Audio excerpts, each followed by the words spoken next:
اعوذ باللہ من الشیطان الرجیم بسم اللہ الرحمن الرحیم۔ شیخ ابو طالب مکی رحمۃ اللہ علیہ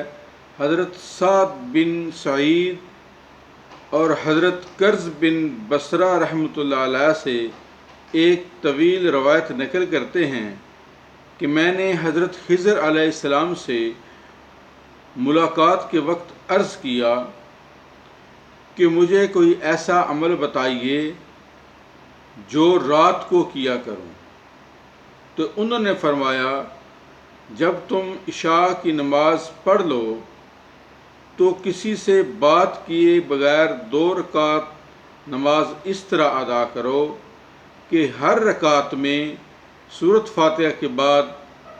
7 مرتبہ سورۃ اخلاص پڑھو۔ 2 رکعت اسی طرح ادا کرو اور اس کے بعد کسی سے بات کیے بغیر گھر واپس چلے جاؤ اور گھر میں بھی کسی سے بات کیے بغیر 2 رکعت نماز اسی طرح ادا کریں،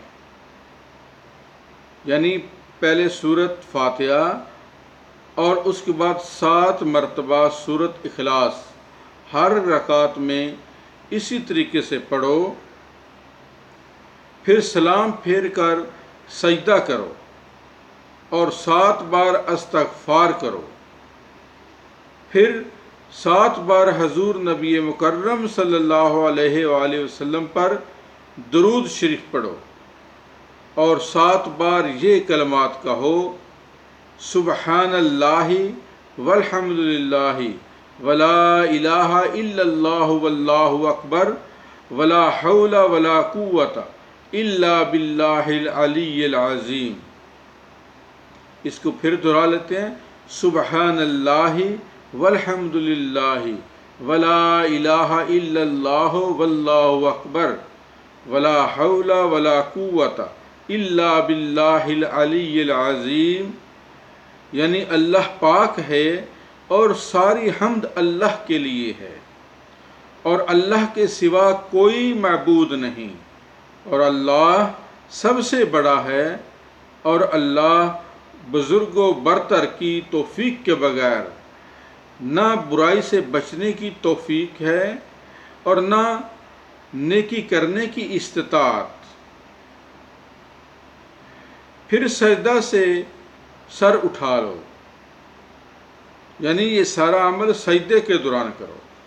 اور پھر سجدہ سے سر اٹھا لو اور سیدھا بیٹھ کر دونوں ہاتھ دعا کی طرح بلند کر کے یوں دعا کرو: یا حی یا قیوم یا ذی الجلال والاکرام یا الہ الاولین والآخرین یا رحمان الدنیا والآخرہ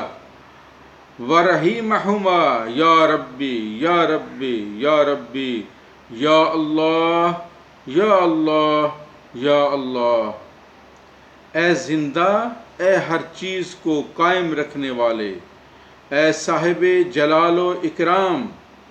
اے اولین و آخرین کے معبود، اے دنیا و آخرت پر رحم کرنے والے اور ان پر مہربان، اے پروردگار، اے پروردگار، اے پروردگار، اے اللہ، اے اللہ، اے اللہ۔ اس کے بعد قبلہ رخ ہو کر دائیں پہلو پر سو جائے اور سو جانے تک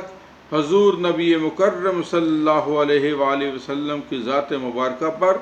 درود شریف پڑھے۔ میں نے عرض کیا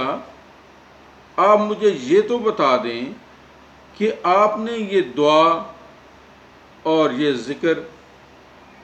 کس سے سنا؟ تو انہوں نے جواب دیا جب حضور نبی مکرم صلی اللہ علیہ وآلہ وسلم کو یہ دعا عطا کی گئی اور تو جس نے ان کو سکھائی، آپ صلی اللہ علیہ وآلہ وسلم کو سکھائی، یعنی حضرت جبرائیل علیہ السلام نے آپ صلی اللہ علیہ وآلہ وسلم کو یہ سکھائی، تو اس وقت میں وہیں پر موجود تھا، اور جس سے آپ صلی اللہ علیہ وآلہ وسلم نے یہ دعا سیکھی میں نے بھی اسی سے سیکھی،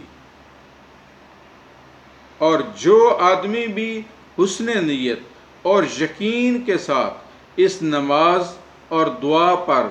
مداومت کرے گا وہ دنیا سے جانے سے پہلے حضور نبی مکرم صلی اللہ علیہ وآلہ وسلم کی زیارت سے شرف یاب ہوگا۔ بعض لوگوں نے یہ ورد کیا تو انہوں نے دیکھا کہ وہ جنت میں داخل ہوئے اور وہاں انبیاء کرام کی زیارت کی، اور حضور نبی مکرم صلی اللہ علیہ وآلہ وسلم کی زیارت سے بھی شرف یاب ہوئے اور آپ سے ہم کلام ہوئے اور تعلیم حاصل کی۔ اللہ تبارک و تعالیٰ نے ہم بندوں کے لیے، گناہ گار بندوں کے لیے ایسے اعمال ہمیں بتا دیے ہیں مختلف طریقے سے کہ جن پر عمل کر کے ہم اپنی دنیا و آخرت کو کامیاب کر سکتے ہیں۔ یہ اسوہ رسول اور اسوہ اولیاء ہمارے سامنے ہے۔ اللہ تبارک و تعالی ہم سب کو اسوہ رسول صلی اللہ علیہ وآلہ وسلم پر چلنے کی توفیق عطا فرمائے، آمین۔